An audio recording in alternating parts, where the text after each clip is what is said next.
You've tuned in to the Crispy Noodle Podcast. You realize what you've done?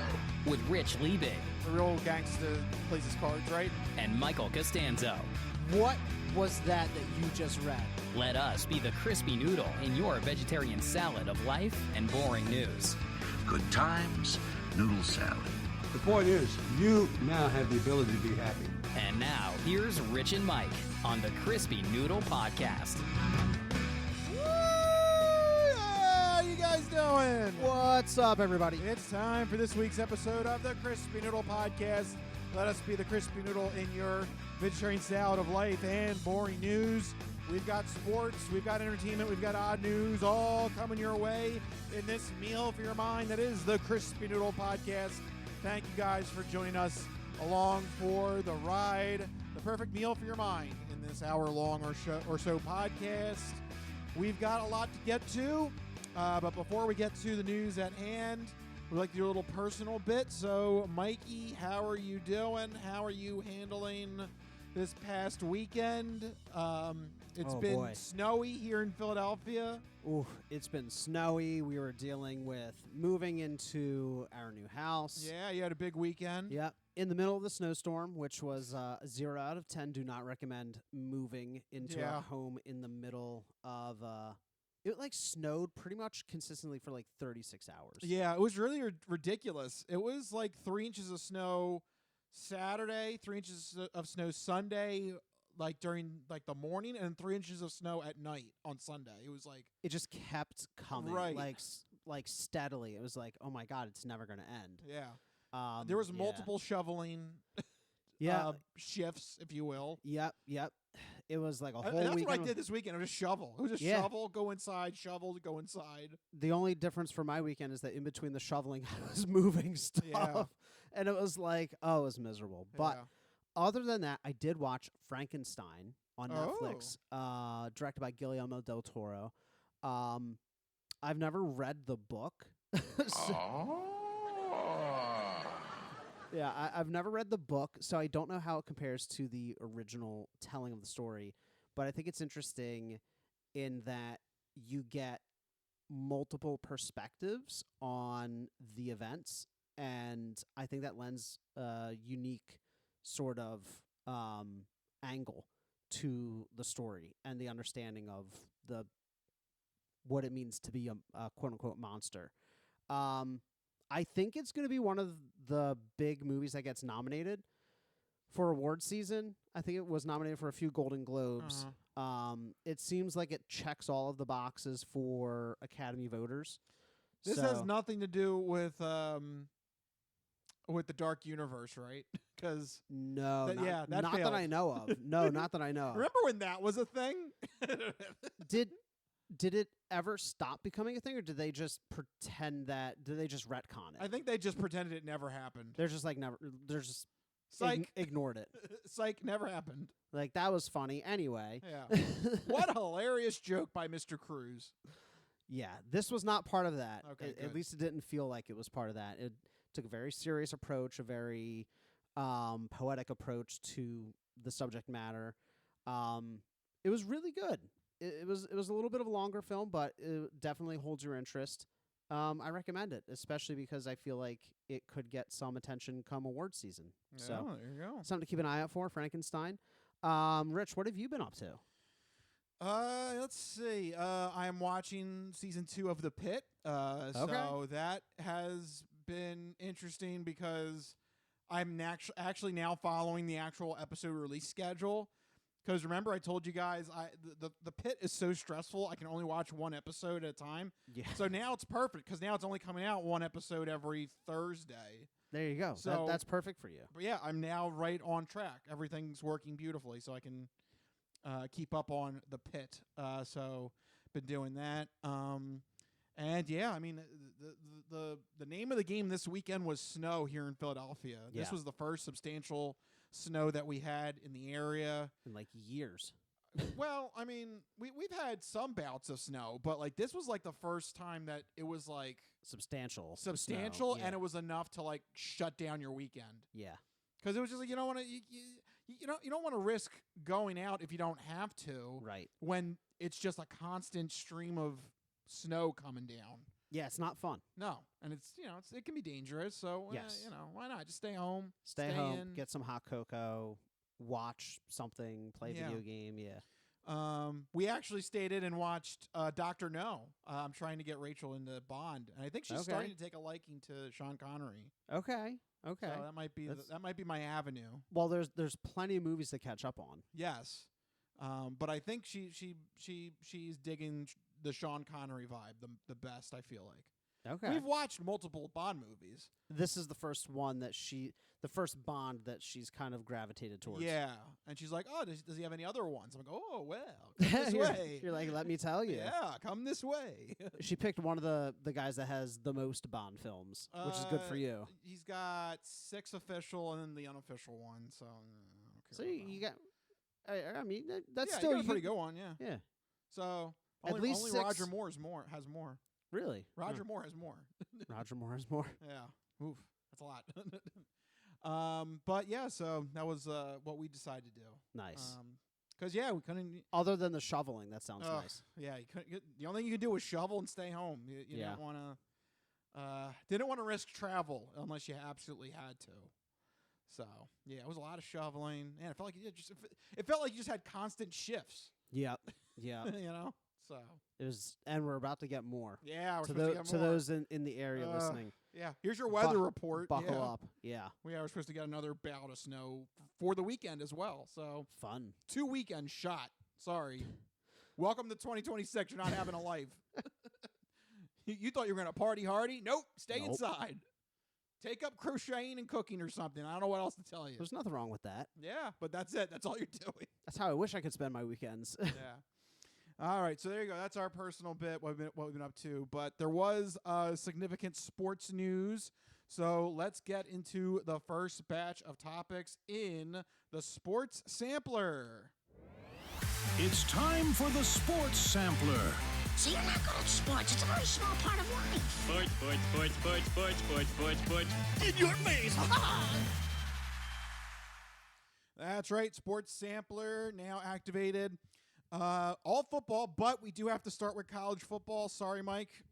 No, it's all right. Just accept it for right now. I have to. Honestly, I think this is a great story. Actually, I hope that the NCAA really kind of takes this story to heart.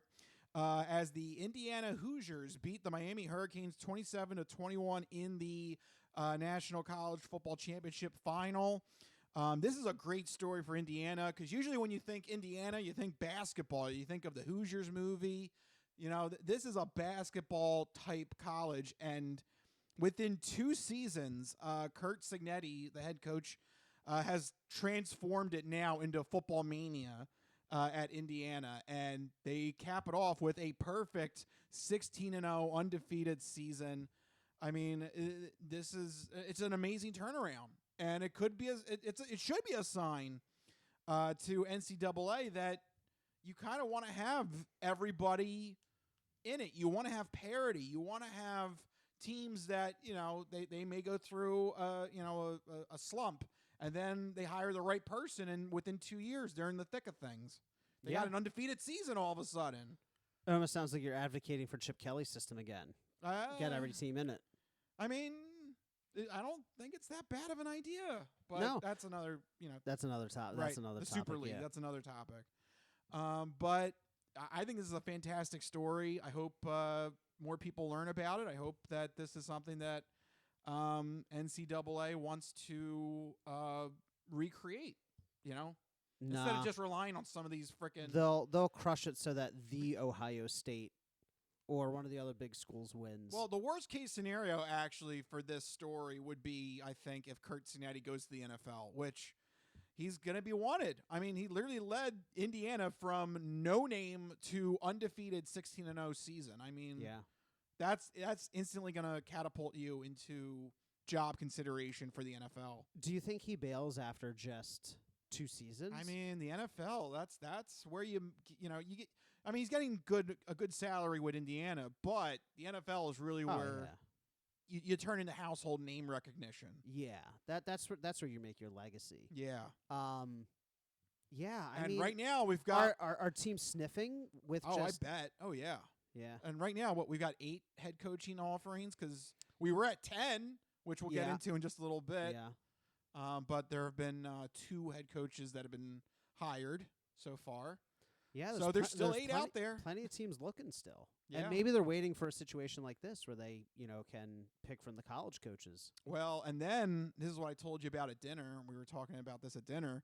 We might actually have the situation that we thought was going to happen with Chip Kelly and Marcus Mariota. Yeah. What, 10 years ago? About 10 years ago? 15? I don't think it was 10 years ago. No, more than that. More than that? Was it 15? Because Doug Peterson took over in 2016. Oh, my God. So it is 15 years ago. Oh It's a long time ago. Yeah. So, yeah. So as a refresher. Yeah, as a refresher, Chip Kelly was hired by the Eagles after a very successful season with Oregon. And his starting quarterback, Marcus Mariota, was the top name for the upcoming draft. And people are wondering, could the Eagles just reassemble the Oregon offense in Philadelphia? Yeah. And for a while there, people thought he was going to sell the house to go get Marcus Mariota, the guy from his college team, just do whatever possible. But you're saying this could happen with the Raiders. The Raiders now. Because the Raiders have the number 1 overall pick. There's nobody stopping them. They have a head coaching vacancy. Yep. They have the number 1 pick. So if they do make Kurt Signetti the head coach, he could take his guy. Yep, why not? They have the number 1 overall draft pick. It'd be really funny if he didn't. That would be like, huh? What's that? That'd be saying something, right? That's like that's like draft day stuff from that movie. Like, oh no, what's wrong with him? The stock's falling on that dude. Or remember, I don't know. Was it Bo Callahan or something? Was that the guy in draft day? I don't remember. Yeah. What's wrong with Bo Callahan or something? And like the guy passes up on him and his stock drops. And yeah, that was a stupid movie. But anyway, we'll see. We'll see what the Raiders and see what they do, because they do desperately need both. Yes. And this is a great opportunity for them to turn the rebuild up to 11 and bring in whole new head coach, whole new quarterback who are familiar with each other. The Las Vegas Hoosiers. Why not? Yeah, just change the name of the team at this rate. The Eagles won a Super Bowl with the Georgia Bulldogs. Yeah. Basically. That's right. Why not? Other teams could follow that model, just keep drafting, whatever championship team it is, just draft all those players. Yeah. Get all of the players. Yeah. So we shall see. But for right now, Indiana is your college football national champion. It was a fantastic game, too. A nice back and forth and heroic play made in the last drive of that game in the fourth quarter. It was fantastic. It was what you wanted from a championship final game. Nice. So, a lot of fun. But the college football season now officially is over, and Indiana is your national champions. We'll see what they do with Kurt Signetti and see what he makes a decision on in the future. So speaking of head coaching, now let's get to the NFL because, wow, just 2 days after the Bills get knocked out of the playoffs, we wake up to hear the news that the Bills fire longtime head coach Sean McDermott. That one came out of left field. Yeah. You're going to be okay. Say the goddamn words. You're going to be okay. Oh, God. Say the goddamn words. So I said in the wild card round when they were facing the Jaguars, I think I said if the Bills lose that game, heads are going to roll. Yeah. And that's why I called them to win that game. And then last week I said that they were probably going to win that game against the Broncos. Yeah. But I kind of felt like winning, at least making it past the wild card round, I kind of would have kept him safe. I thought that was going to be enough to keep him safe, but on Monday morning got the notification that nope, Bills did not think it was enough, and they got rid of Sean McDermott. It is shocking when you see a coach in McDermott's position get fired like that. He'd been with the team for 9 years, only had one losing season with the Bills. So a huge amount of success, but not the right type of success. Very rarely do you see a coach get fired after a winning season, a playoff run that at least makes it to the divisional round. You know, you usually see coaches getting fired if they have a losing record or if they miss the playoffs or some other crazy off-the-field reason. But this was just purely, you know, we're done. We're fed up. Yeah. I mean, I think there was an expectation when Mahomes was officially out and the Chiefs were eliminated, and then when Lamar was eliminated, I think there was an expectation that, oh, there's no excuse now for this offense and Josh Allen. But, you know, in retrospect, obviously hindsight is 20/20, but in retrospect, it's kind of ridiculous to think like, oh, if we just get rid of these two guys, it's like clear sailing. Because any given year, any given Sunday, there could be any number of teams that step up. Like, I don't think anybody expected the Broncos to make the run that they have. So, you know, just it's funny to think like the logic, oh, Mahomes and Jackson are out. Cool, automatic Super Bowl appearance. Like, you can't use that. You can't use that logic. You don't know who's going to jump up and stand in the way. Yeah, I mean, usually you don't, but there is so much hype around Josh Allen. I mean, I literally looked this up. The Ringer did another round of quarterback rankings just last month before the playoffs started. Yeah. And Josh Allen was voted second best quarterback in all the league. Yeah. I think I think if you're one of those people that thinks Jalen Hurts is overrated, I think you need to divert your attention to Josh Allen. I think Josh Allen is starting to enter that overhyped territory. I don't know. He's been quarterbacking a lot of really good units with not a lot of weapons. But take that game with the Broncos, right? Yeah. He was responsible for three turnovers. Yeah, the turnovers killed them. I mean, you can't. It just seems like they blame, you know, oh, we're in a loaded AFC. We're you know, the odds are stacked against us every year and all this stuff. And then this is the path. This should have been the path. And yeah, he had 2 picks, 3 fumbles, 3 sacks. Yeah. I mean, you can't win a football game doing that. Right. And one of them was egregious. One of them was like he was running at the end of the half, and he just like did this like flip. Like he was just kind of hoping that like the guy behind him was going to instinctively grab the ball and run with it. But like he's like, like that's not what happens. You can't It's not backyard sports. No. Yeah. You know, so I don't know. I think sometimes Josh Allen thinks he needs to play hero. You want to talk about hero ball syndrome? I think He definitely has a little bit of that. Allen has that, and I think that's a detriment sometimes to that team. Yeah, I don't think he's overhyped because just the eye tests. I mean, he's responsible for so many miracles for that team, and he really is getting it done with almost nobody helping him on the offensive side of the football. But I will compromise and say that yes, he does play hero ball. I will say the roster probably could have done better, and actually this year they could have done better because I don't think they made a move at the trade deadline this year. No, I think they stood pat this year, which I think Brandon Beane is probably kicking himself. He probably could have. If they made an extra move on offense, maybe that would have been the enough. difference. Yeah. But I wouldn't say he doesn't have any weapons. I mean, he had James Cook this year. He had a MVP season. He did. That's true. He did have James Cook. Yeah, I mean, he had Stephon Diggs in his prime. Remember that? That's true. He did have Stephon Diggs. Yeah. But I mean, that's 2 players over what 8 years. I don't know. I'm just saying. I think saying overhyped is being over the top. Do you think he's like Mahomes level? I think. I mean, the past several years it's been consistently the top 3 quarterbacks have been Mahomes, Allen, and Burrow. Burrow doesn't win games, but Josh Allen always finds a way, at least in the regular season, to win games. That he's only ever had, 1 losing quarterback record. He's only quarterbacked winning teams for 8 straight years. I mean, it's tough to do that. Is he just the next Phillip Rivers then, by that logic? Could be. Could be.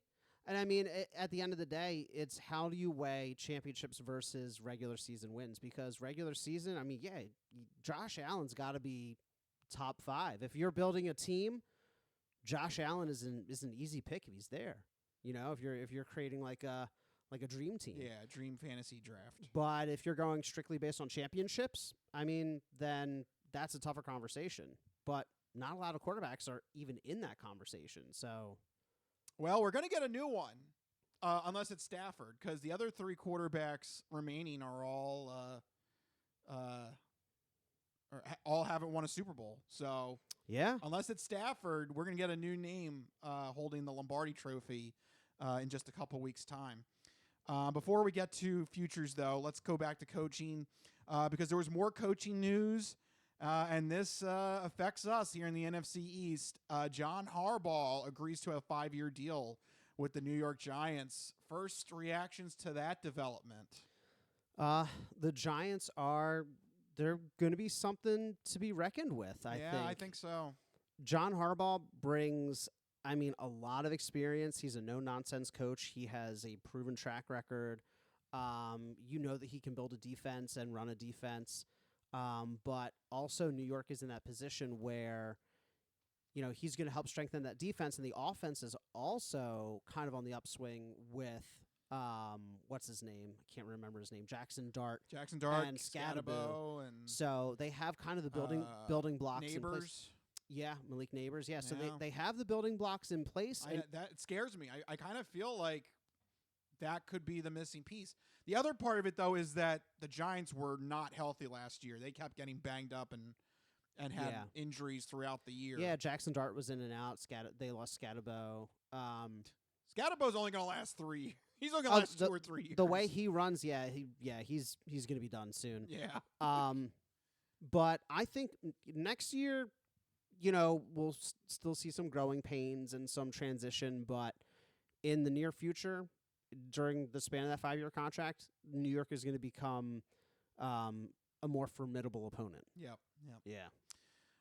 So there you go. In the NFC East, things are going to get a little bit tighter in the division.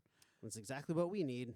Yeah. Because we're doing so well. Yep. So back at home, though, in Philadelphia, the Eagles are looking for a new offensive coordinator.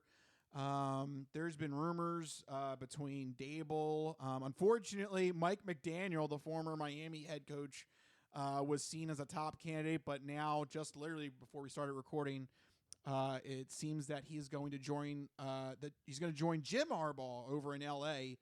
With the Chargers. So yeah, it was like he's off the market. What's your reaction to that news? Yeah. Sure. I don't know. That seems like such a fitting transition for Miami to LA. Miami to LA. Like that's like 2 sides of the same coin. You're good. It really is. I feel like vibe wise he kind of fits there. Yeah. But part of me is really disappointed that the Eagles couldn't land him. I feel like he's just enough of a jerk to fit in perfectly in Philly as well. Philadelphia lacks that like Miami, LA like party scene. Like he very much we're not a party town. Seems like he's going to do a line in the locker room before going out on the field. Like, and I don't feel like Philly fits that vibe quite as much. We're not a cocaine town. No. No, definitely not. We're an other things kind of town, but not cocaine. No. At least I don't think so. I hope not. Yeah. But yeah, I feel like Mike McDaniel would have been a good vibe fit in other ways in Philadelphia. Of course, you have the whole beef with Fangio to deal with. But yeah, so I'm a little disappointed because he can really make an incredible offense. He scored 70 points on the Broncos a couple years ago. I mean, you don't do that by accident. No. So I just think about what he could have done with the weapons that we have. Oh, man. Yeah. But anyway. What about Brian Dable? Yeah. I mean, he was Jalen Hurts' coach in college at one point. I guess that would help, but I don't know. I feel like you need somebody to challenge the status quo. Yeah. I want somebody to come in that challenges Sirianni's playbook and Hurts. You know, hey, think about it this way. You don't think you could do that with former head coaching experience? I don't know. As bad as it was? No, I mean, I feel like if Dable has experience with Hurts, I almost kind of feel like it's almost a detriment.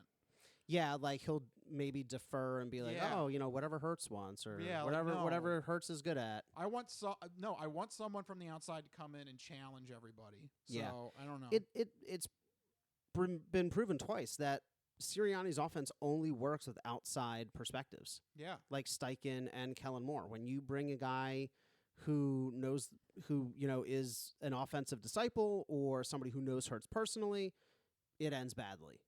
So you need somebody. You're right. That's why Mike McDaniel would have been the perfect choice, but alas. Yeah. Well, we'll see. This is still early on in the head coaching process. Don't worry. The Eagles will drag their feet until well into the offseason, and we'll get whatever's left over. All right. Well, we shall see. Also, more news to get to before we get to conference championship predictions. I saw this happen before we started our podcast. Robert Kraft, the New England Patriots owner, was on another podcast, and he's getting a little bit of buzz here with essentially just coming out in the open saying that the NFL has 3 priorities that they want to happen before the looming collective bargaining agreement debate happens at the end of the decade. So, folks, get ready, because to me, if Robert Kraft is willing to just broadcast this on a podcast and in the open, the NFL is going to do it. Like, there is no ifs, ands, or buts or any contentious arguments. I think this is what's going to happen if Robert Kraft is willing to say this out loud. Does that make sense? Yes. Yeah. So first off, the 3 priorities. The first priority is definitely an 18-game season, which we've talked about. We've been talking about that for years. It seems like the natural step, because 17 is just so weird. Yeah, I mean, several years ago when they switched to 17, one of the first things we said was this is just the toe in the water for 18. Yeah, it's just weird. So you knew that they were going to jump to 18 sooner or later. Number 2, reduce the preseason to 2 weeks. That I kind think, of makes sense. Yeah, and honestly, the first month of the season is kind of now the de facto preseason. Yeah. Most teams don't really play their starters anyway in preseason games anymore. No. They don't want anybody to go down on a meaningless injury. Right. The preseason, for as long as I can remember, for a good while now, has just been backups fighting for roster spots, which that's fine, but I don't know if you need 4 games to figure that out, or 3 games, whatever it is. I think it's 3 games. 3. Now. It's now 3. It used to be 4. It used to be 4, yeah, back in the day. Yeah. Yeah, back then the starters used to play like a full preseason game, usually like the 3rd or 4th game to get warmed up for it, but now it's just 2nd and 3rd stringers, and it's like, sure. No, now it's weird. The teams are now willing to get a season loss in September. Just like, all right, yeah, just well, now there's an extra game. Yeah. You can kind of, there's a little bit more. The more games, I've always said this, I've always made this argument, the more games, the less meaningful they are. Look at baseball. We can lose 60 games, no big deal. We'll take a month off. Yeah, no, I mean, literally. That's great. That's a fantastic That's record. like the best team in baseball. Yeah. If you lose a full third of your schedule, if you lose a third of your schedule in football, you're missing the playoffs potentially. Yeah, interesting. So different logic. Yeah, interesting way to frame that. All right, so those 2 things are, we kind of saw the writing on the wall on that. Yeah. That doesn't seem too far-fetched. The third one I think is interesting. I wonder what your take is on this, Mike.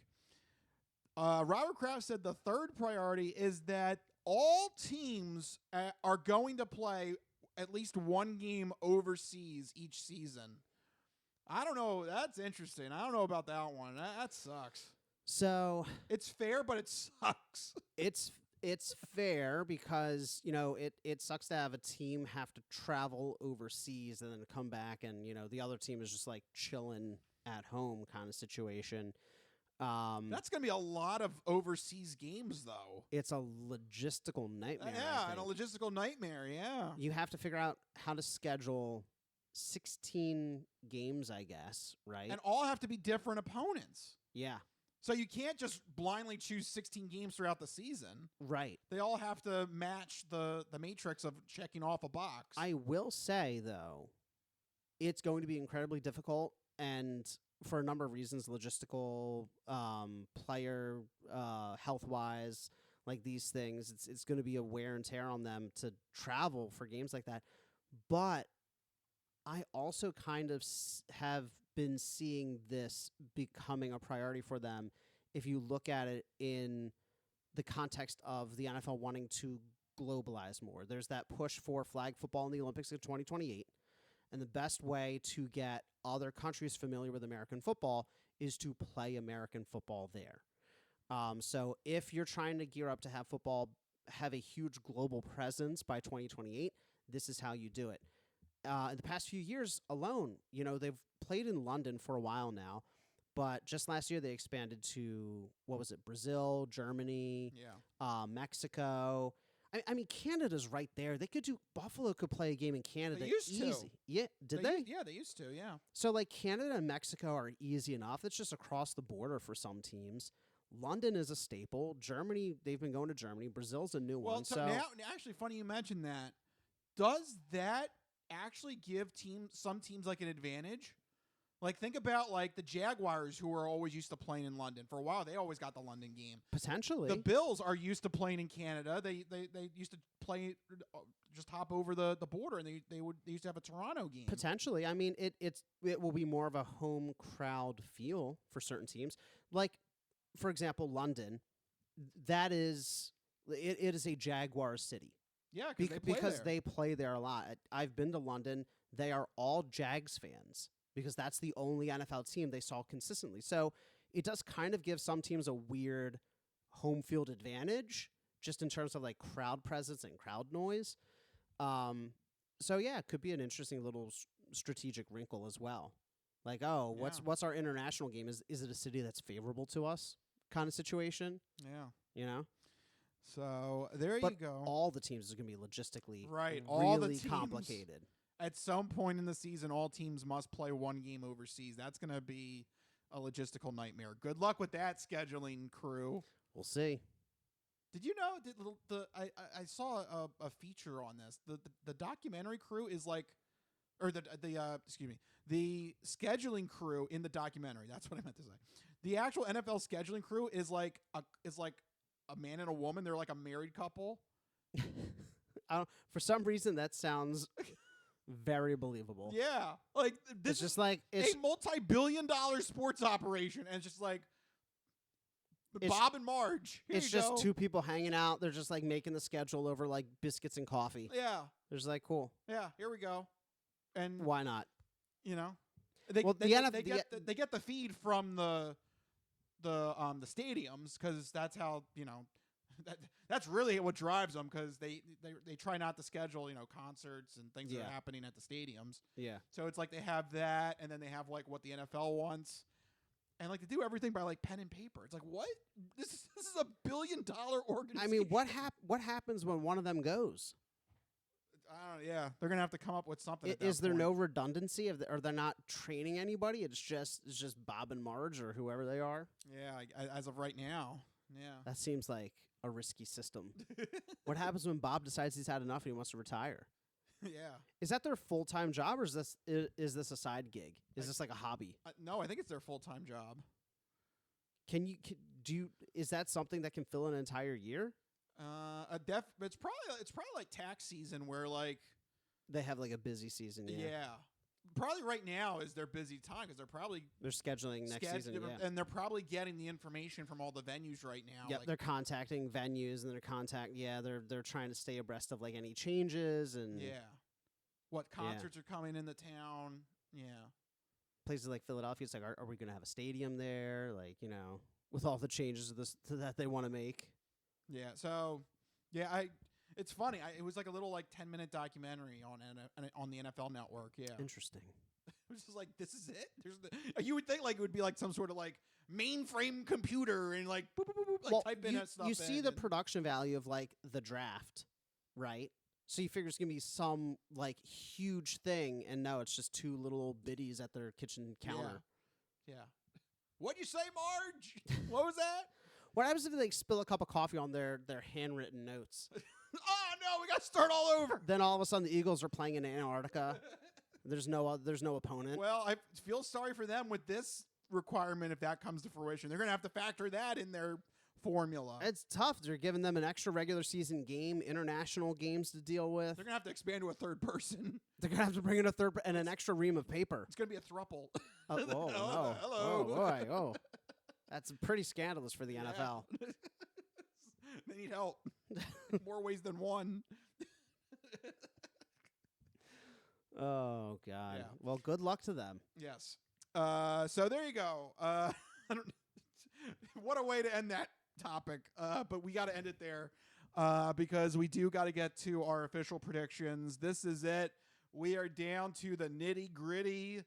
This is it, folks. The conference championships to determine who will get to play in this year's Super Bowl. Let's get the thinking music going. Which game do you want to talk first, Mike? All right, first up, let's just go in chronological order. We have the AFC Conference Championship game between the New England Patriots traveling to the Denver Broncos. This is Sunday at 3. The Patriots are favored by 5.5 points. This is also the 1 and 2 seed, so not very creative in the AFC.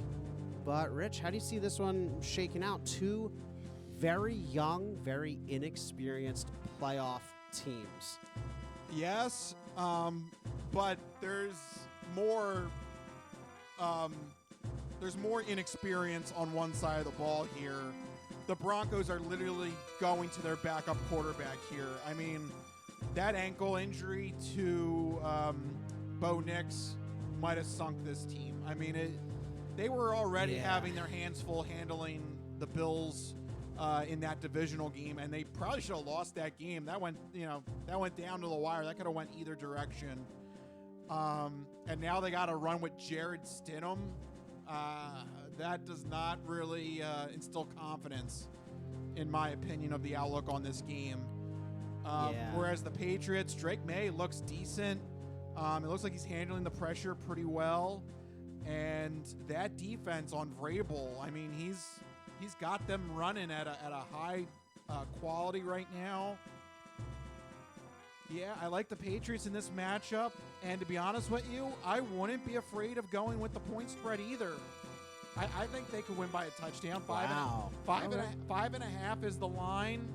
Just a single touchdown or 2 field goals. Yeah, or 2 field goals. I don't know. I'm not afraid of Jared Stidham. That's not making me quiver in my boots here. So I'm going Patriots. And if you want to make some money, I think why not go with the point spread -5.5.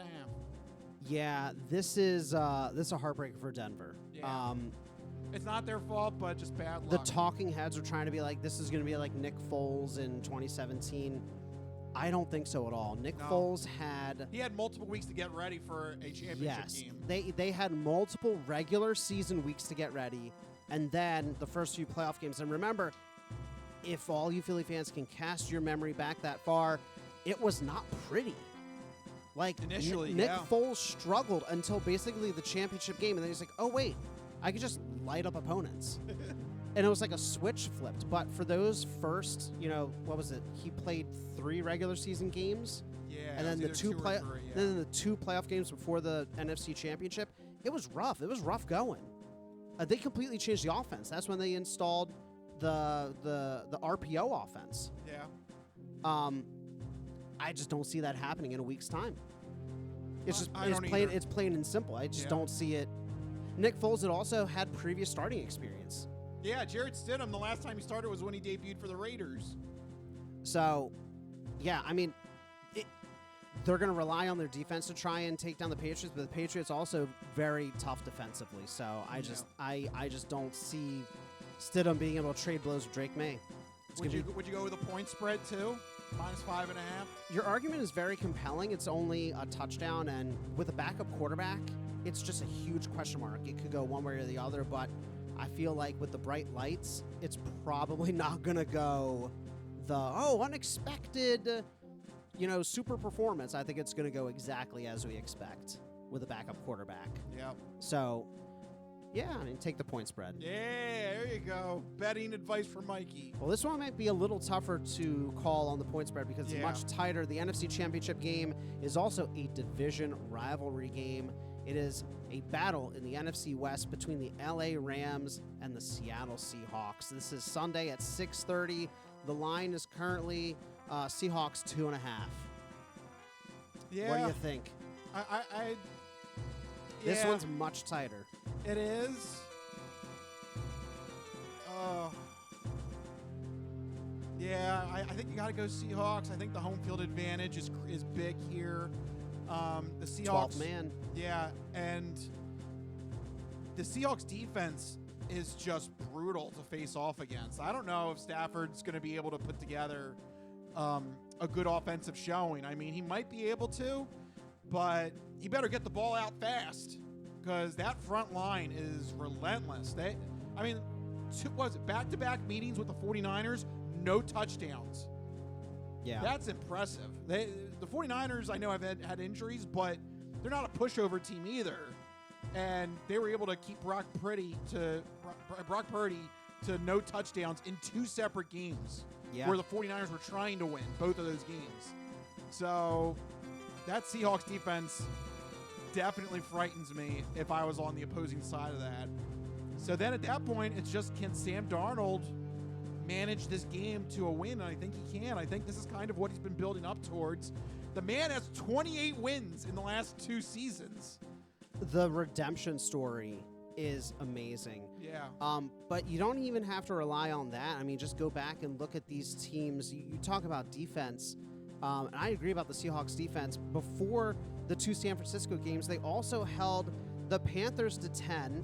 They beat the LA Rams just before that as well. That's right, And they held Indy to 16 as well. So, the past several games, they've been shutting down opponents. The only one was that overtime win against LA. But LA has been taking teams to the wire, giving up big points, 30-some points, 20-some points, time and time again. So, yeah, I mean, I think it's got to be Seahawks, right? I think so. I don't think like the offenses match up. The difference, I think, is the defense. Yeah. I think that's really the one defining thing. So all things equal, with the defense being the deciding factor, I think you give the slight edge to the home field advantage and the defense there with the Seahawks. All right, there you go. So our we wrote an agreement then. So Patriots and Seahawks. That's so what we're it's calling. Super Bowl rematch too. Yeah, that's right. A long time ago, but still a rematch. Yep. But far different teams here, because then it'll be Drake May versus Sam Darnold. Who would have thought that? Also, it'll be fun to see a new quarterback. Separate from all that, I want to see the redemption arc for Sam Darnold. I want to see Drake May, another young quarterback, take a shot at it. I don't necessarily want to see Stafford in the Super Bowl again and win another one. It's nice to see the young guys win something and to see a possible redemption. So I'm liking this matchup. I would pull for Sam Darnold if he's in the Super Bowl.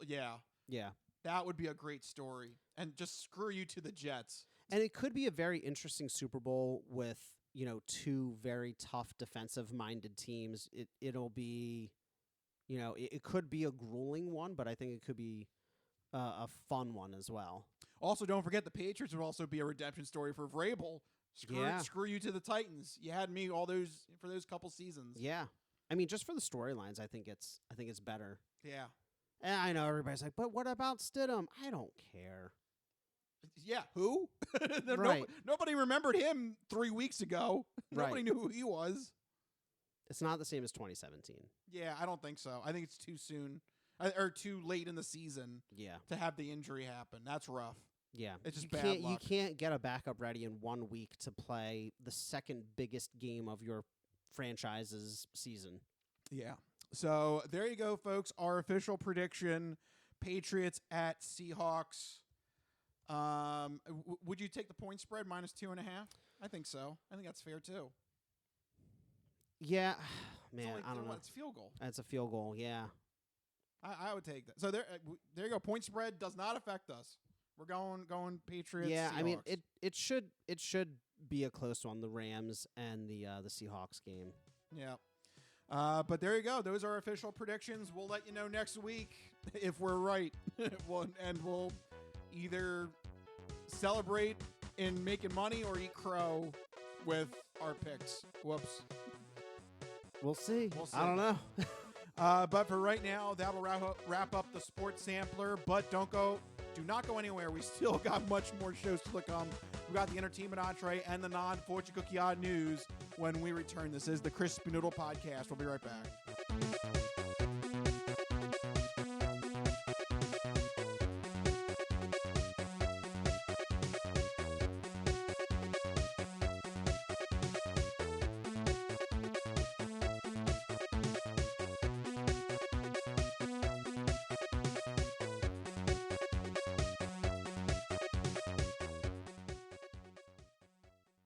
Ready for the weekend?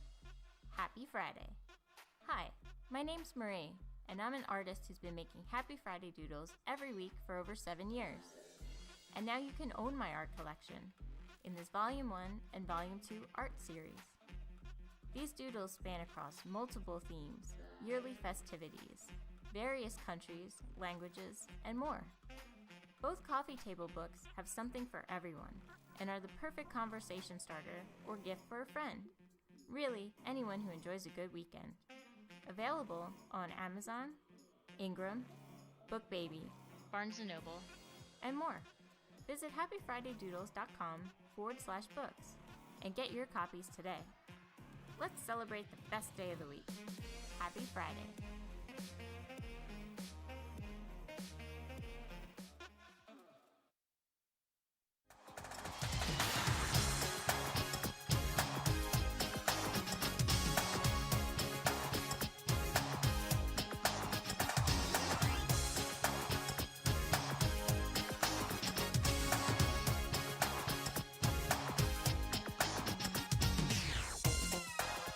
Oh, yeah, we're back here on the Crispy Noodle Podcast.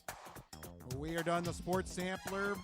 The second biggest week in football. I like the way you phrased that, because it is. Yeah, it is. It is. This is the right to play the Super Bowl. And then obviously Super Bowl would be the biggest week. Yes. So we will get into all that in due time. But for right now, we have to leave the sports realm. No more football, Mike. Sorry. Oh, Yep. Does it make you sadder because now we're getting to the point now it's going to start to get less football-y? You know, this season's been so weird for me. I haven't been able to keep up as much, but we still have a few more weeks left of football. Yeah. All right. Don't spell doom and gloom for the end of the football season. And also, there's never an end to the football season because then there's the non-playing season. That's right. So That's what Roger Goodell said in a which memo. is sometime even more exciting. Yeah, than the non-playing season. Yeah. Exactly. Well, so hold your horses. I guess you're right. I got excited because I saw a CBS ad for the Masters. I'm like, Oh. it's coming. Here we go. Boy. Get ready. The Masters on CBS. There you go. You love your Masters. Yes. And that is coming up soon, too. Yes. That's true. So get ready, everybody. All right. But for right now, let's get into the second part of our show. It is time for the entertainment entree.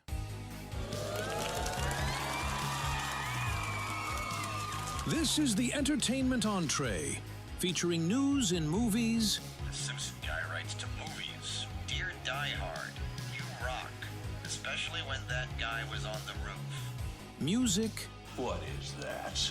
I know what that is. That's music. Video games. Do a barrel roll. To barrel roll, press C or R twice. Celebrities. You really know Warren Beatty? Yes, I do. I took a leak next to him once at the Golden Globes. And more. You were the all-singing, all-dancing crap of the world. It's time for the entertainment entree. All right, officially in entertainment entree mode. Let's kick it off with the segment where Mike is going to let you know what you should keep an eye out for this upcoming weekend with new movies, TV, and video game properties in Mike's This Week in Entertainment.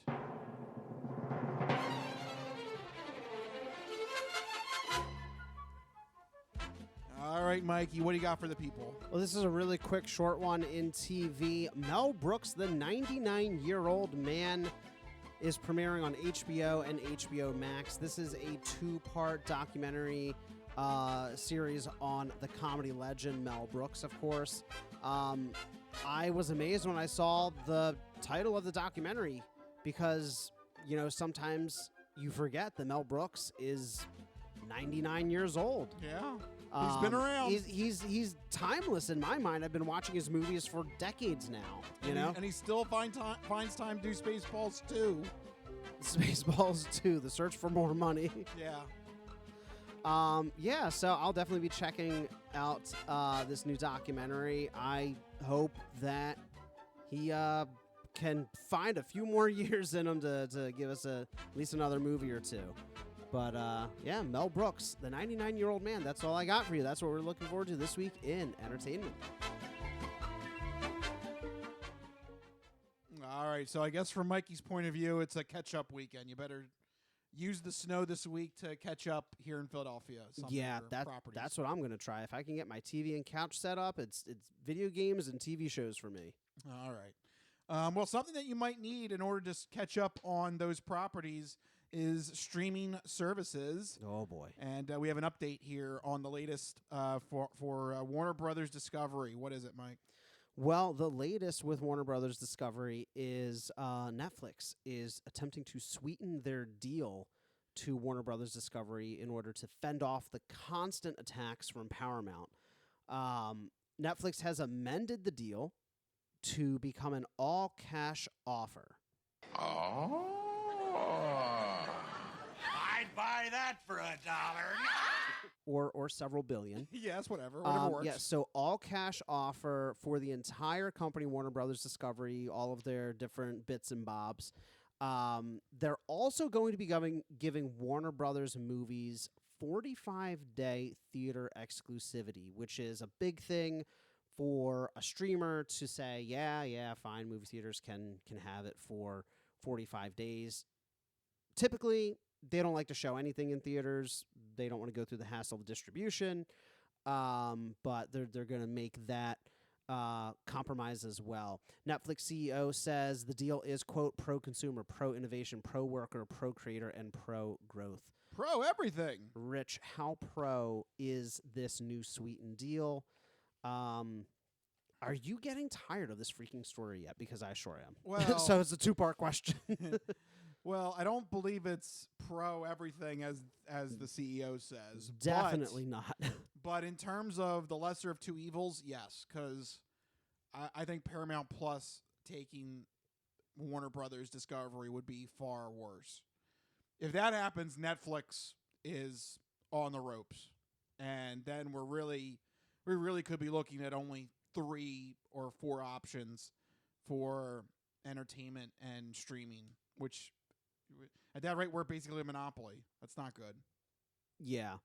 Like we've said in weeks past, the preferred choice, if there is one, would be Netflix, just to keep Warner Brothers Discovery out of the hands of the Saudis. And that too, yeah. There's a lot of other issues. Could spell the death of, or at least the damage of, Netflix as a streaming service. It would, place more of our entertainment into the hands of Saudi Arabia. There's concerns over, how they would handle the news outlets from the WB Discovery deal. There's a lot of other issues with the Paramount deal that could be troubling. So Netflix is the preferred option, if there is one. The most preferred option is that nobody acquires them, and we have more competition and more choices, but that's not happening. So no, Warner Brothers is going to be bought. Yeah. So it's nice to see Netflix is still trying to sweeten their deal, but if you read between the lines, it does worry me a little bit that they felt they had to. So far the shareholders and the board of directors have said no to Paramount. Now all of a sudden Netflix is like, just in case. So I'm wondering if maybe some of the people in those decision rooms are starting to see the light of the Paramount deal. The fact that Netflix had to sweeten it again.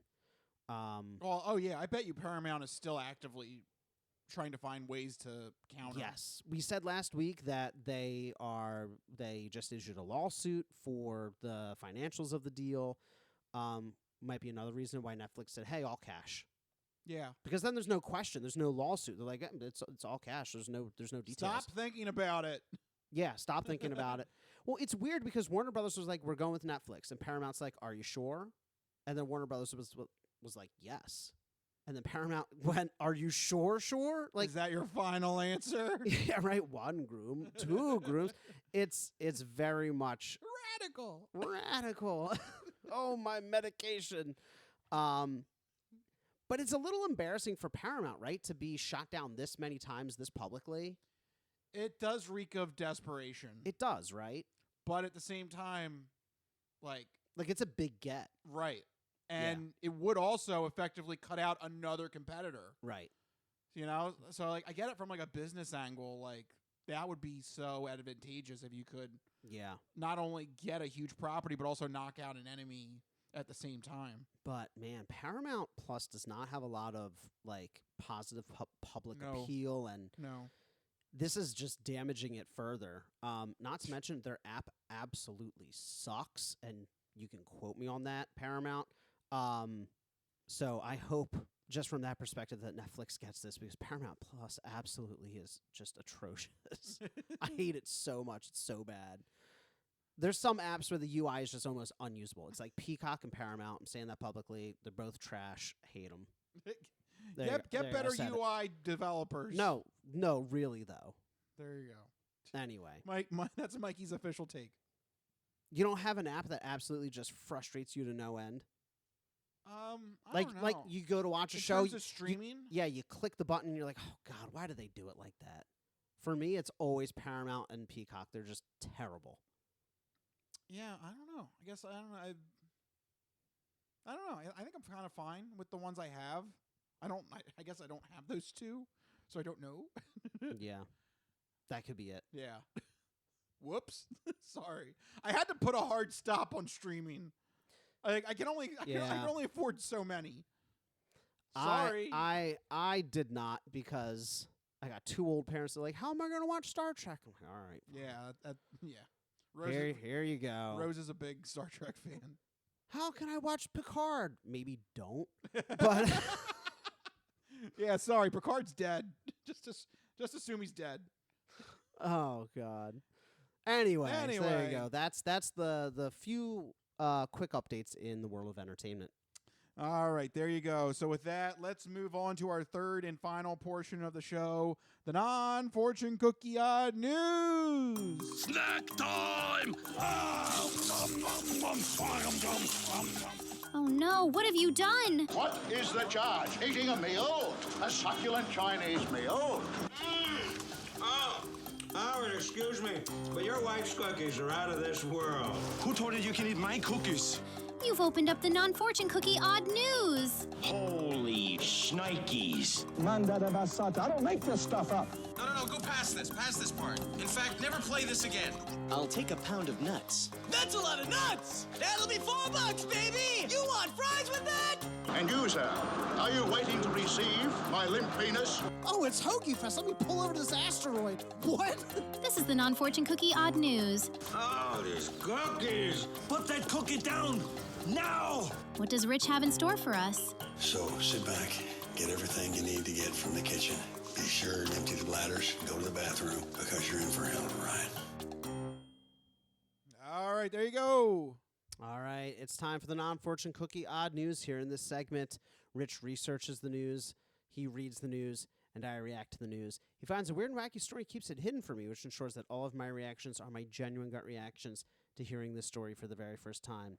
I don't know what's about to happen. You guys don't know what's about to happen. And even Rich doesn't know what's about to happen, because these stories always take us down wacky and wild paths. And I'm ready to get started. Where are we heading to? All right. We're going worldwide. Worldwide, global, international. Yeah. Okay. Mr. Worldwide. Here we go. Pitbull all night long. Where are we heading worldwide? Do you literally mean all over the world? How can there be an odd news story all over the world? Yeah, well, we'll see if we get to the second one. But the first one here, we're going to China. Okay. How do you like that? We're going to China in this odd news story It's been a while, and they're always super weird. Yep.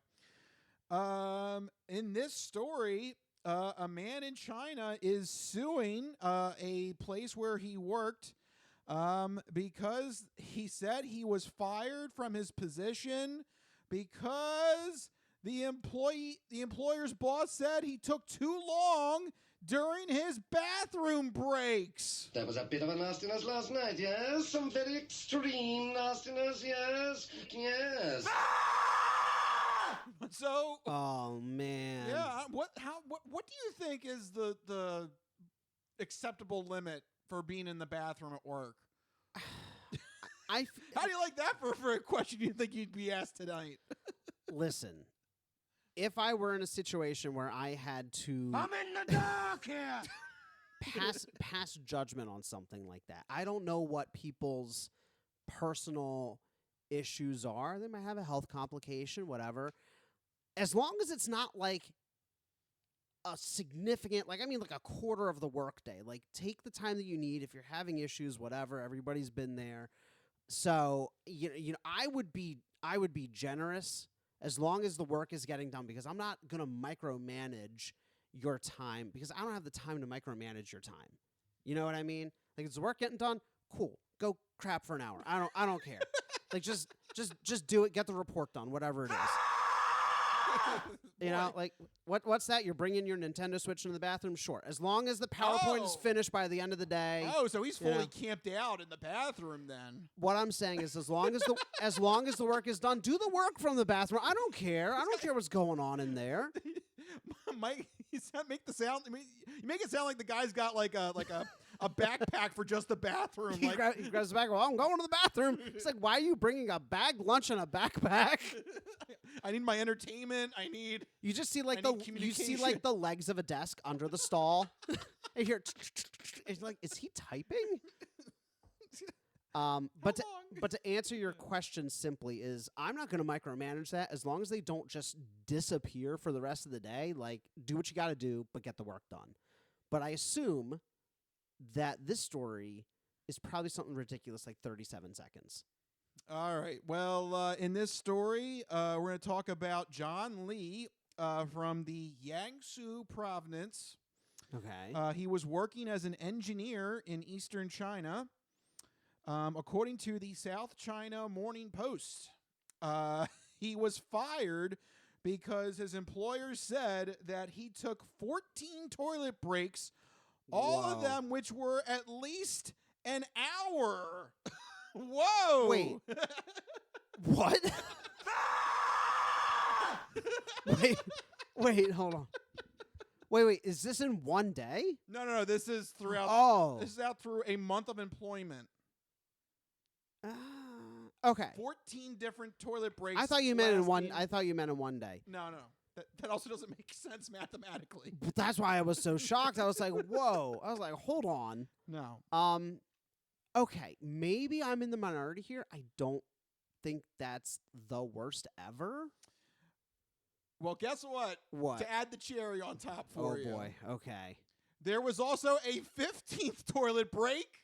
Okay. And according to the employer, that one lasted 4 hours. Okay.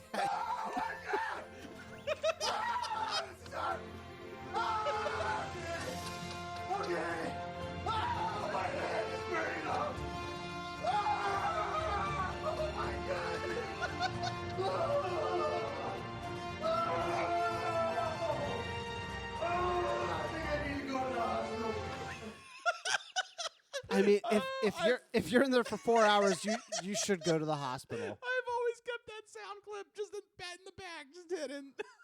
Oh man. Oh, that was a perfect one that was needed for this. 4 hours. 4 hours. So here's the real question. How does your legs not fall asleep after? Your legs are like you're developing gangrene. You've lost so much blood flow to your legs at that point. You have to crawl out of the bathroom. Listen, I think it's safe to say we've all been there where 4 hours? No, not 4 hours. Yeah, not 4 hours. Hold on. I was gonna say we've all been there where you get a stomach bug, you're in and out, in and out. You're basically living in the bathroom on and off, but I don't think it's ever been 4 straight hours. Like, that's exceptional. What that whole spiel I gave, that's the kind of bathroom break you can't take. So, an hour-long bathroom break, if he has some kind of issue, medical concern, like it's a lot of time, but take the time that you need as long as the work is getting done. But 4 hours, just stay home. No, if you're going to be on the toilet for 4 hours, just go home. Yeah, you're going to just get don't come in. You're going to get everybody else sick. Yeah. Now, I'm assuming this person is taking legitimate bathroom breaks. It could also be that he's just slacking. Right. It could be both. It could be. According to Mr. Lee, though, he claims that he has hemorrhoids. Okay. And he claims that he takes medication for it. Okay. And he tried to use this as evidence in court. Okay. I have hemorrhoids. So that's kind of what I'm saying. Could be a medical issue. This cannot be made good. It's shameful. It's a shameful, shameful day. Could be a legitimate medical issue. Help! I told you. I have hemorrhoids. What was his evidence of the hemorrhoids? The medication. Did he? Oh, the medication. Look, it says it right here. Hemorrhoid medication. And that could be a legitimate medical concern that could require extended bathroom time. Maybe. I don't know about 4 hours.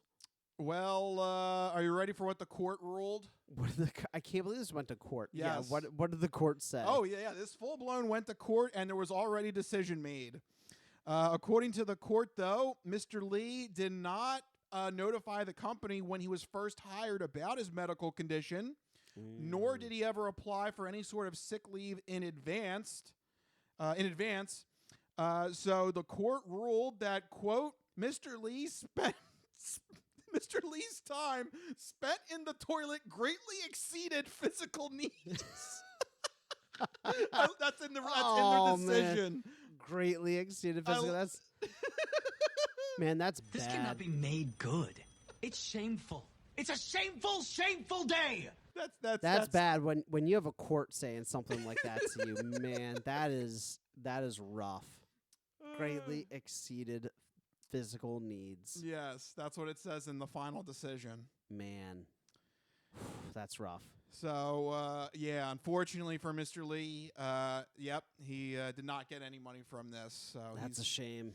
He's going to be looking for his next place of employment. He's just got to be honest about his hemorrhoids up front. Yeah. During the interview process, be like, I do have hemorrhoids. I will be spending multiple hours a day in the bathroom. Yes. I may need to spend half, 2/3 of the day in the bathroom. Well, at least in the U.S., you have to be able to make accommodations. And he'll be like, if you supply a desk in the bathroom, yes, I can continue working, Or bring a toilet out to my cubicle. But you then have to put a door on my cubicle so I can have privacy. Basically, he's just trying to navigate his way into a private office is what it is. Put a toilet in the cubicle. He's just taking phone calls. He's like, yeah, hold on. You just hear flushing in the background. You gotta do one of the other. Yeah. Either yeah. I gotta be in the desk bathroom. in the bathroom or bathroom in the desk. Yes, it's one or the other. I haven't seen office chairs like that yet. I haven't come across them. Oh. I feel bad if his need is legitimate and he's just got the short end of the stick. But the fact that he had that 4-hour bathroom trip, that's the one much. that's the one that really is that broke the camel's back. That's the straw that broke the camel's back, definitely. 4 hours is that's half a normal working day. Yeah. That's too much. Yeah. So there you go. Crazy. True story there from China. Good luck, Mr. Lee. I don't know where you're going to apply next. I don't know. Work from home. How about that? Try that. Yeah, work from home. Yeah. Do that. Nobody's micromanaging your bathroom time at home. Just bring your computer equipment all in the bathroom. Bring your laptop into the bathroom. Take a headset in the bathroom. Do what you got to do, man. Just remember to hit mute. Just remember to hit mute. You're in a Teams meeting and you just hear bloop. Or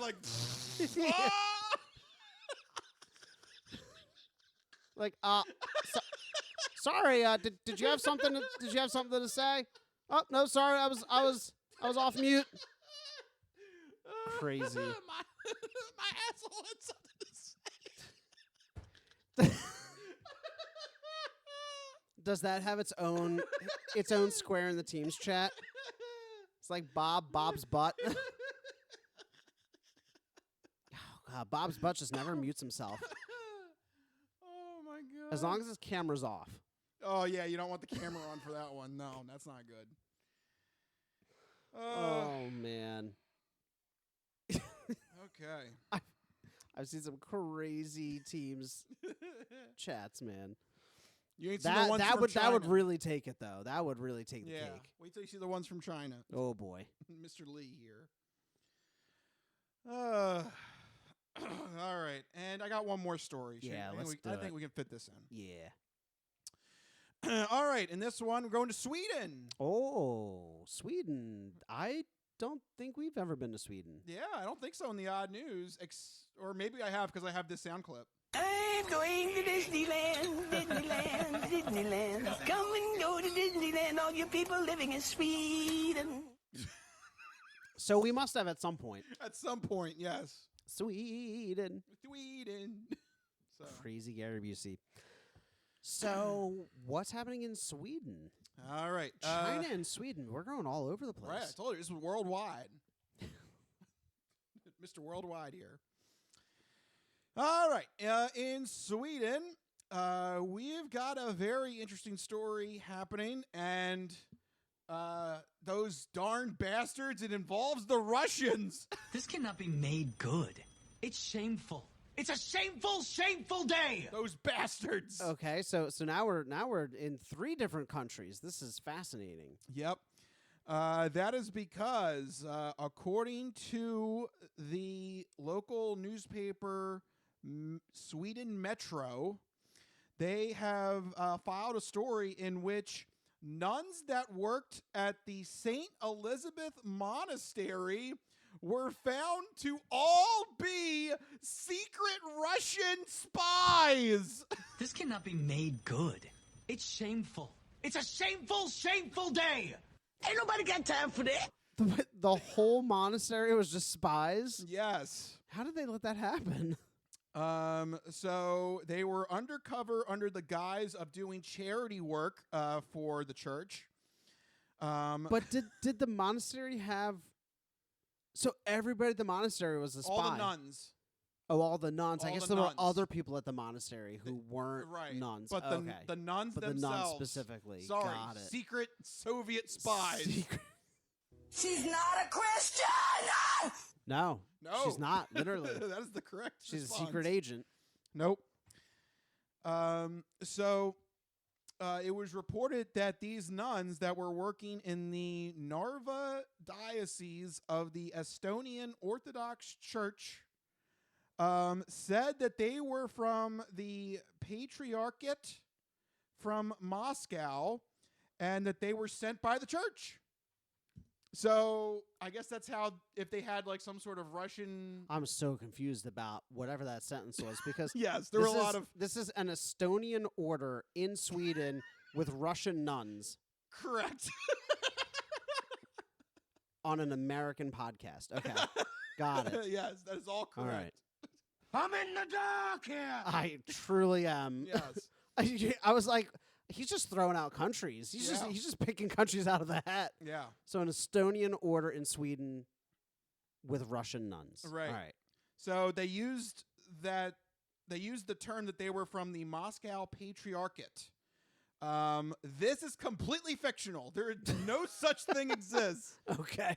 So it's amazing. Like they just, okay, sounds good. Like, okay. They didn't check. Like, Nobody checked. What's that? What was the convent you were at before? What was it like at the Moscow Patriarchate?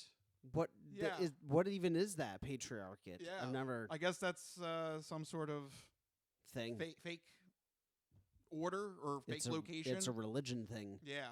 I think that's what, literally, that must have been the logic. All the Swedish people Like, was like, oh, all right, well, I guess, sounds good. It's religion. Because you done goofed.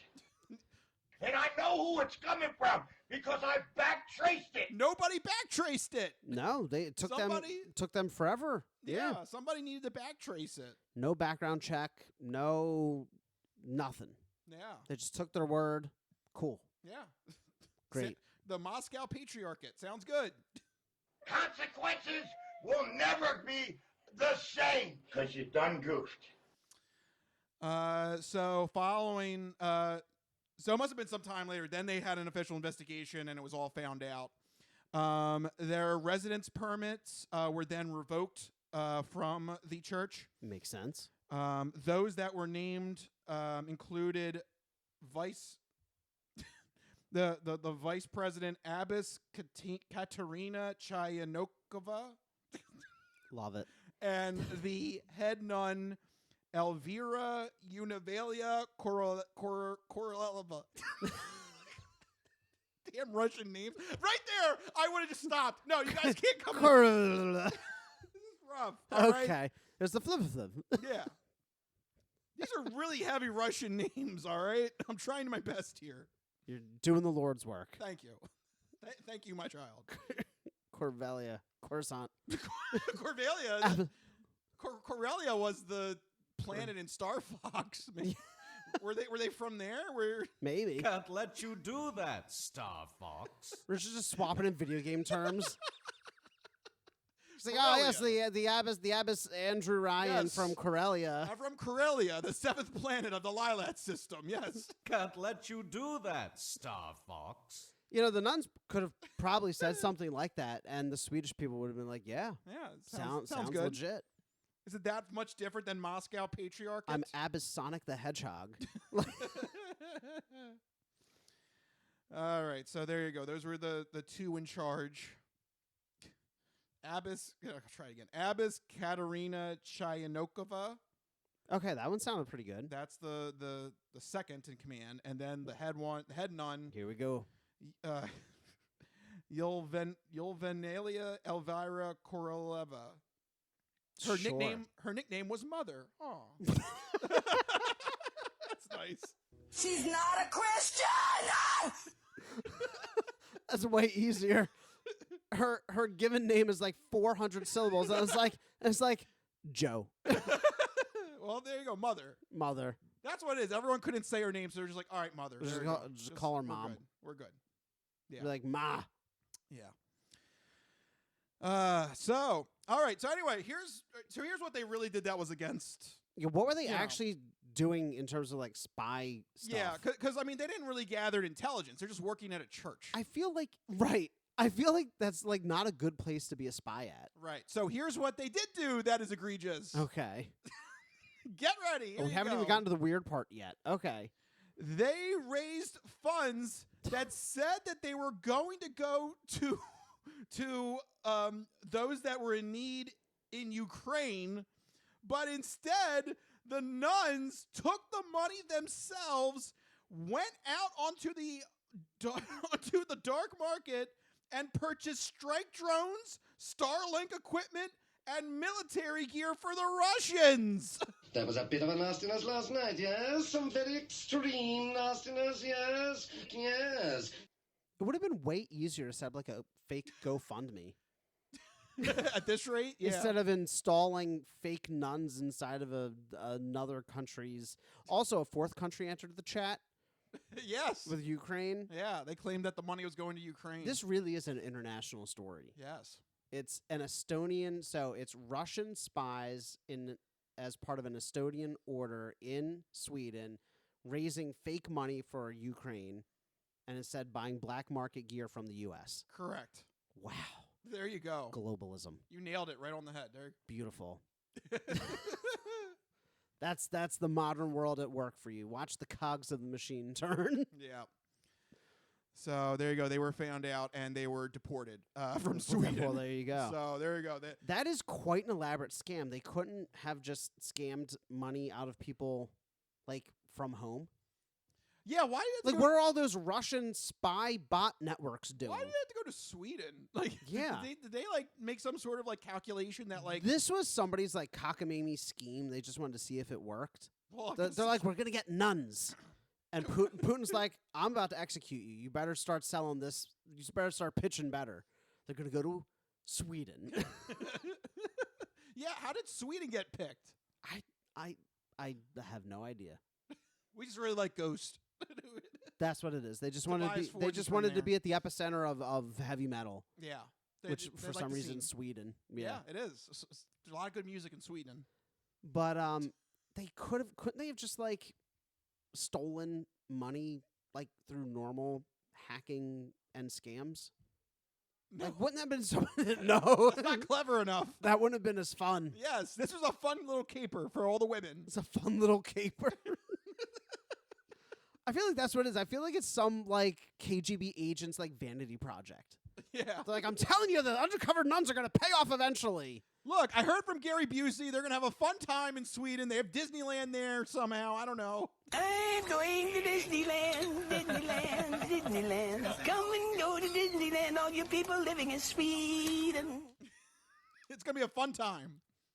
It'll Fun be like time- Ocean's 11. Fun time had by all. It'll be like Ocean's 8 because they're all women. It's all- Yeah, this was like some kind of harebrained scheme. They thought they were going to be like in a movie or a TV show or something. Actually, this could be a good movie. You know what? Eventually, This was probably pitched to Putin, and Putin was like, "This makes me laugh. Yeah, Go for it." He's like, I need a chuckle. Go ahead. Yes, this tickles my humor bone. Do it. They sent. So it was just the two nuns. No, they were the ones in charge. Oh, they were the ones in charge, but there was like a whole team of nuns. Yes. How many nuns in total were involved in this? 20. 20 nuns? Yeah. At St. I Elizabeth. feel like that's overkill. At St. Elizabeth Monastery. I didn't even know there were 20 nuns. Who's That's still signing up to be a nun? That's so many nuns. Like, you're right, in general. Yeah. So you're telling me the good people of this Estonian order in Sweden get an influx of 20 nuns from Russia, and they're like, that's totally legit. Yeah. There's nothing wrong with this at all. What in the world? Oh, they're from the patriarchy. They're from the Moscow Patriarchate. The patriarchy. Aha! It all checks out. Does it? I don't That's know. It sounds crazy. legit. They just drove a bus full of nuns up to your front door, and they're like, "We're from Russia. We'll be good. We promise. love God. We love God. We'll be good. We promise." And they're like, "Come right in. We don't have any nefarious ulterior motive. Let me show you to the vault. Yeah, we're all good. Here's where the money is kept." My name is Yelvenia Elvira Kuraba. Call me mother. Who could say no to a name like that? Yeah. Call me So mother. trusting. So trustworthy sounding. Yeah. Just call me mother. Call me mother. So there you go. True story there. Yeah. Like you said, yeah. Russians undercover for Estonia, but in Sweden. Under the scheme was against Ukraine. You put it much more eloquently. I couldn't do it. This is a group of Russian nuns masquerading to get into an Estonian order in Sweden to fraudulently raise money for Ukraine to buy U.S. arms. Well, I don't know if the arms are U.S., but Well, everything Starlink is. Oh, I guess you're right. Starlink is. Okay, yeah, so you're right. There you go. Funding terrorism since the 1980s. Anyway. There you go. And on that note, that that was weird. That will conclude Worldwide, Mr. Worldwide. Mr. Worldwide. Here in the non-Fortune Cookie Odd News. Very rarely do I get stories like that. So No, you were all over the globe. Yeah. we were flying all over the place. Usually it's just Florida. Yeah. But instead it was a Chinese bathroom and whatever the hell was happening in Sweden in that monastery. Whatever Sweden was doing. Who knows? So there you go, folks. That's what I have for you this week in the non-Fortune Cookie Odd News, and that's what we have for you on this week's show. Thank you guys for watching and supporting us. If you like what you heard, make sure you go to our website, thecrispynoodle.com. Make sure you follow us on social media. But most importantly, make sure you have a way to get the podcast sent to you every week. Two main ways to do that. First one is on our YouTube page. We put the video podcast up on the YouTube page so you can watch us there. Search Crispy Noodle Podcast to get the correct channel and hit that subscribe button so that you get the podcast sent to your account every week when the podcast drops. So make sure you do that on YouTube. And the second main way is we put the video podcast up on Spotify. You can listen to us on Spotify, but you can also put Spotify on in the background and listen to us as an audio-only podcast. And if you're driving around, if you're fraudulently being a nun and trying to raise money for the Russians for some reason, you can enjoy us on the go with Spotify using Android Auto and Apple CarPlay on your commute as well. That's right. You know, lots of ways to keep up with the Crispy Noodle podcast on your very busy schedule of defrauding Estonian churches in Sweden. All for the Russians. All for the Russians. But if you need to get in touch with us individually to share your sports, entertainment, odd news, or secret agent plans, you can find us on Blue Sky. I'm at Mikey Costanzo, MikeyCostanzo. And I am at Rich Liebig, RichLiebig. Find us on Blue Sky. Let us know what's happening. And if there's a topic you want us to discuss on a future episode, let us know. If it's odd news, make sure it goes to me. But anything else, yeah, let us know what's happening. And if we talk about it on a future episode, we'll give you the sausage shout out. So why not? Let us know what's happening on Blue Sky, and we'll take it from there. But for right now, we need to check all of our bank accounts and make sure all the sisters are legit. Yeah. Yeah. I don't want any random Russian spies in my Nope. Nun network. Maybe we need to double check. All right. But for right now, that'll do it. This has been the Crispy Noodle Podcast. Let us be the Crispy Noodle in your vegetarian salad of life and boring news. That'll do it. We'll see you guys next week. See you guys. Later. Bye-bye, all you fine peoples. Good night.